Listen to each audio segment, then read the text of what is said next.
Corona ভাইরাসের কারণে গত ২ বছরের ৪ ঈদে অর্ধেকের বেশি মানুষ ঢাকা ছাড়তে পারেনি। তাই এবার পরিবারের সঙ্গে ঈদ আনন্দ ভাগ করে নিতে গ্রামের বাড়ি যাবেন কমপক্ষে ১,২০,০০,০০০ মানুষ। ঈদ উল ফিতরকে সামনে রেখে এবার শুরু হবে ঘরে ফেরা মানুষের যাত্রা। হ্যালো পিপল, আসসালামু আলাইকুম। কেমন আছেন সবাই? আশা করি সবাই বেশ ভালো আছেন, সুস্থ আছেন। বাই দ্য ওয়ে, দেখতে দেখতে ঈদ কিন্তু চলেই আসছে, আর অল্প কয়েকটা দিন আর মানুষের ঈদ যাত্রা কিন্তু শুরু হয়ে গেছে। বাই দ্য ওয়ে, রেদওয়ান কিন্তু আছি আপনার সাথে, আর আপনারা দেখছেন এক্সপ্লোর উইথ রেদওয়ান। আজকে একটা কাজে বের হয়েছি, তো ভাবলাম যে কিছু ব্যাপারে কথা বলা যাক। আর সেটা হচ্ছে আমরা কিন্তু অনেক দিন যাবত এই করোনা ভাইরাসকে নিয়ে কিন্তু বেশ খেলাধুলা চলতেছে। সো আলহামদুলিল্লাহ, অবশেষে কিন্তু আমাদের দেশ থেকে, আমাদের দেশ না, মোটামুটি সারা পৃথিবী থেকেই কিন্তু এটা আস্তে আস্তে করে কিন্তু কমে যাচ্ছে। আর যার কারণে কিন্তু মানুষ কিন্তু রেগুলার লাইফে ফিরে আসতে পারতেছে। আমাদের তো মানে মৃত্যুর যেই হার যেটা ছিল সেটা কিন্তু অলরেডি জিরোতে চলে আসছে। তার মানে কিন্তু এখন ওরকম কোনো ভয়ের যেই একটা আতঙ্ক ছিল সবার ভেতরে, সেটা কিন্তু অনেকটাই কমে গেছে, আর মানুষ কিন্তু তার রেগুলার লাইফে অলরেডি ফিরে আসছে। আর সেই কারণে যেটা হয়েছে, আপনি ভিডিওর প্রথমেই যেটা বলছিলাম যে গত ২ বছর ২.৫ বছর যাবৎ মানুষ কিন্তু খুব কষ্টের মধ্যে ছিল।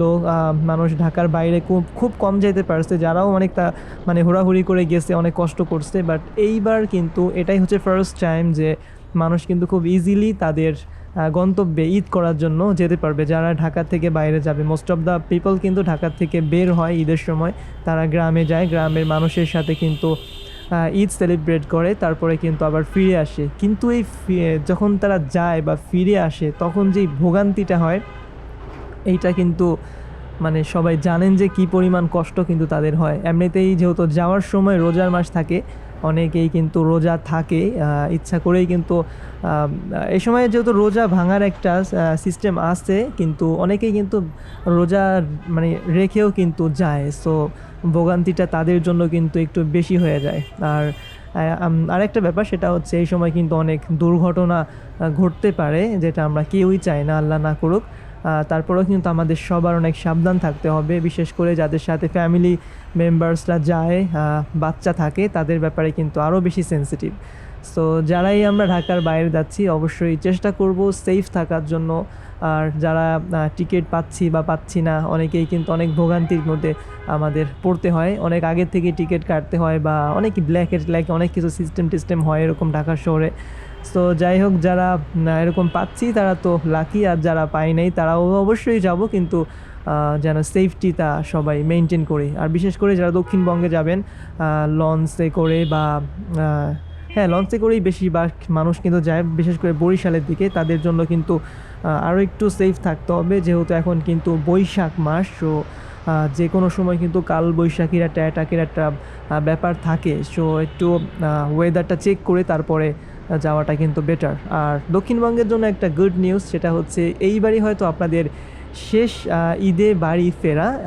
আপনাদের লঞ্চ যোগে বা যারা মাওয়া দিয়ে পার হন, তাদের জন্য কিন্তু বেশ সুখবর। সামনে কিন্তু পদ্মা সেতু আমাদের জন্য ওপেন করে দেওয়া হবে। আশা করি নেক্সট ঈদ, কোরবানি ঈদ হয়তো আমরা, এটা এখনও কনফার্ম হয় নাই, তবে নেক্সট যে ঈদ উল ফিতর আসতেছে, ইনশাআল্লাহ আল্লাহ যদি আমাদেরকে বাঁচায় রাখেন, আমরা অবশ্যই কিন্তু পদ্মা সেতু দিয়ে কিন্তু আমরা বাড়িতে ফিরতে পারবো।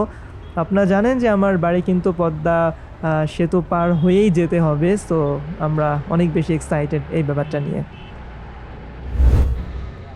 বাইকের তেল একদম শেষের দিকে, একটু তেল ভরে নিচ্ছি। যাই হোক, গতকালকে দেখলাম পত্রিকাতে রাজশাহীতে 41 ডিগ্রি সেলসিয়াস হচ্ছে তাপমাত্রা। তার মানে বুঝতেই পারতেছেন যে এবার কী পরিমাণ গরম কিন্তু মানে পড়তেছে। সো যারা যাবেন অবশ্যই কিন্তু এই ব্যাপারটাও মাথায় রাখবেন, আপনার সাথে যে বাচ্চা থাকবে বা আপনার ফ্যামিলি থাকবে, তারা যেন গরমে বেশি কষ্ট না পায়। আর আরেকটা ব্যাপার, সেটা হচ্ছে কিছু মানুষ আছে মানে এরা একটু মানে হিরো সাজতে চায়, সেটা হচ্ছে ট্রেনের ছাদে যাওয়া বা লঞ্চের ছাদে করে যাওয়া।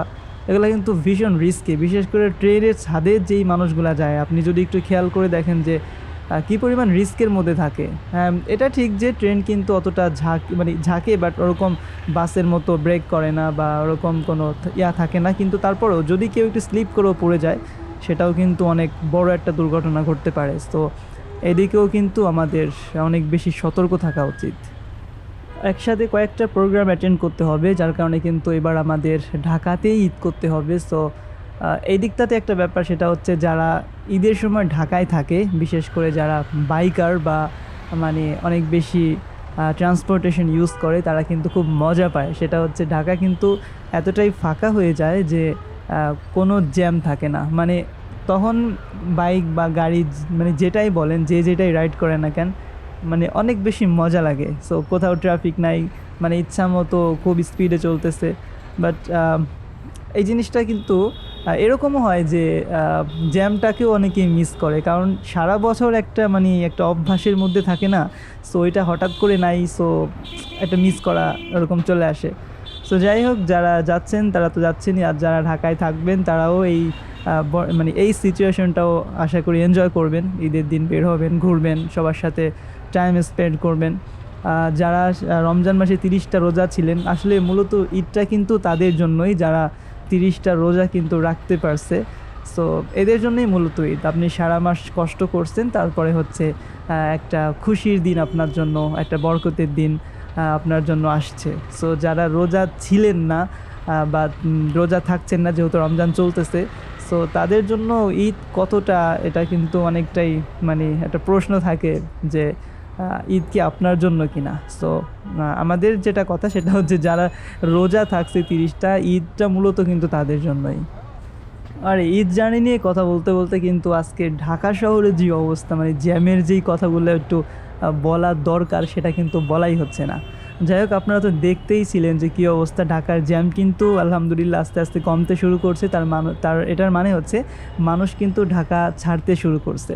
সো এরকমই হবে, আস্তে আস্তে কিন্তু কমতে কমতে একদম ঈদের একদিন আগে বা ঈদের দিন বা ঈদের পরের 2 দিন কিন্তু জ্যাম থাকবেই না, একদম ফাঁকা থাকবে ঢাকা। খুব সহজেই কিন্তু একটা জায়গা থেকে আর একটা জায়গায় কিন্তু যাওয়া যাবে। সো আমি একটা কাজে আসছি, সো কাজটা শেষ করব, কাজ শেষ করে আবার আসতেছি। পদ্মা সেতুর টোলের ব্যাপারটা হয়তো সবাই দেখে ফেলছেন অলরেডি, এটা তো খুব মানে নিউজ হয়েছে, আর সময় টিভি তো আছে এটা নিউজ করার জন্য। যাই হোক, সো আপনাদের কি মতামত কমেন্ট করে কিন্তু জানাই দিতে পারেন। আমার কাছে যেটা মনে হয়েছে যে একটু বেশি মনে হয়েছে টোল যেই ফিগুলা দিচ্ছে, কারণ অলমোস্ট ডাবল কিন্তু, মানে ফেরিতে যেই পরিমাণ টাকা বর্তমানে নিচ্ছে তার থেকে কিন্তু ডাবলই বলা যায়। কারণ একটা গাড়ি যদি 1800 টাকা দেয়, সেটা কিন্তু 2800 টাকা না কত যেন দিতে হবে। সো ওরকমই। তারপরেও আরেকটা স্বস্তির ব্যাপার হচ্ছে সময় অনেক কমে যাচ্ছে। তারপরে আপনার লাইফ রিস্ক অনেক কমে যাচ্ছে, কারণ আমরা তো মাঝে মাঝেই এরকম ব্যাড নিউজ শুনতে পাই যে এরকম অ্যাক্সিডেন্ট হয়েছে, ফেরি ডুবে গেছে, লঞ্চ ডুবে গেছে। সো এগুলোর থেকে হয়তো আল্লাহ একটু মানে আল্লাহ না করুক ওরকম কোনো খারাপ নিউজ হয়তো বা শোনা খুব কম হইলেও, যদি রোড অ্যাক্সিডেন্ট হয়ে থাকে সেটা অন্য জিনিস, বাট এরকম ডোবাডুবি ইনশাআল্লাহ হয়তো আর থাকবে না। সো একটু টাকা বাড়ছে, কিন্তু যারা ওইদিকে যাতায়াত করে তারা হয়তো এটাকে ম্যাটার করবে না, কারণ তারা কিন্তু অনেক কম সময়ের মধ্যে যাইতে পারবে। সো যারা মানে ঢাকা থেকে ভাঙায় যারা যাবে বা ওই সাইডে যারা যাবে, তারা কিন্তু জাস্ট মানে কয়েক ঘন্টা, মানে 2 ঘন্টা কি 1.5 ঘন্টার মধ্যে কিন্তু চলে যেতে পারবে। এরকম একটা ব্যবস্থা কিন্তু খুব দ্রুত হইতেছে। সো মানে এমন হবে যে সকালবেলায় কেউ যদি ঢাকা আসতে চায় ঘোরার জন্য বা কোনো কাজে, তো সকালবেলা খাওয়া দাওয়া করে চলে আসলো, দুপুরে হয়তো ঢাকার কোনো একটা হোটেলে লাঞ্চ করলো, তারপরে বিকেলে একটু হাতিরঝিল ঘুরে বা কোথাও একটা ঘুরে কিন্তু সন্ধ্যার পরে চলে গেল। সো মানে ঢাকাটা হয়ে যাবে কিন্তু এরকম। সো ব্যাপারটা কিন্তু অনেক মজার যে এত কম সময়ের মধ্যে ঢাকায় চলে যাবে। আর রেল লাইন যেহেতু কাজ মানে পুরোদমে চলতেছে, আমি কয়েকদিন আগেই তো ভিজিট করলাম, আমার রিসেন্ট ভিডিওগুলো দেখলে কিন্তু বুঝতে পারবেন যে কী পরিমাণ কাজ চলতেছে ওইদিকে। সো ট্রেন হয়ে গেলে তো আরও ইজি, বাসের ঝামেলাও থাকলো না, মানে উঠবে আর ঢাকায় এসে নামবে, মানে অন্যরকম, মানে লাইফ চেঞ্জ হয়ে যাবে পুরা এই যখন এটা কমপ্লিট হয়ে যাবে ইনশাআল্লাহ। যাই হোক, সবাই গ্রামে যান, মজা করেন, সবার সাথে টাইম স্পেন্ড করেন, কারণ ঢাকায় থাকতে থাকতে তো আমরা একটা মানে ঘিঞ্জি একটা লাইফ এখানে কিন্তু স্পেন্ড করি। সো গ্রামের মুক্ত হাওয়া এটা খুবই দরকার। সো যারা যাচ্ছেন গ্রামে, আপনাদের জন্য বেস্ট উইশ থাকবে, আপনারা খুব ভালোভাবে ঈদটা এনজয় করেন সবার সাথে। আর যারা ঢাকায় আছেন, হয়তো আপনাদের এরকম কোনো প্ল্যান আছে, ভালো কোনো প্ল্যান আছে, যার কারণে কিন্তু ঢাকায় থাকা হচ্ছে। আর যার সুযোগ আছে অবশ্যই যাবেন, কারণ এই সময়গুলো কিন্তু আর ফিরে আসবে না আপনার। কারণ যারা গ্রামে যারা বড় হয়েছে আমরা, আমাদের কিন্তু অনেক কিউট একটা শৈশব থাকে। সো ওইটার একটু হলেও কিন্তু ফিল পাওয়া যায় যখন গ্রামে এইসব বড় বড় প্রোগ্রামগুলো কিন্তু সেলিব্রেট আমরা করি। সো যারা যাচ্ছেন আশা করি খুব ভালো একটা সময় পার করবেন পরিবারের সাথে, গ্রামের মানুষের সাথে, গ্রামের প্রকৃতির সাথে, সবার সাথে। সো আপনাদের জন্য বেস্ট উইশেস থাকবে। আশা করি সবাই খুব ভালোভাবে ঈদ কাটিয়ে আবার কিন্তু ঢাকার এই ব্যস্ততম ঢাকায় ফিরে আসবেন।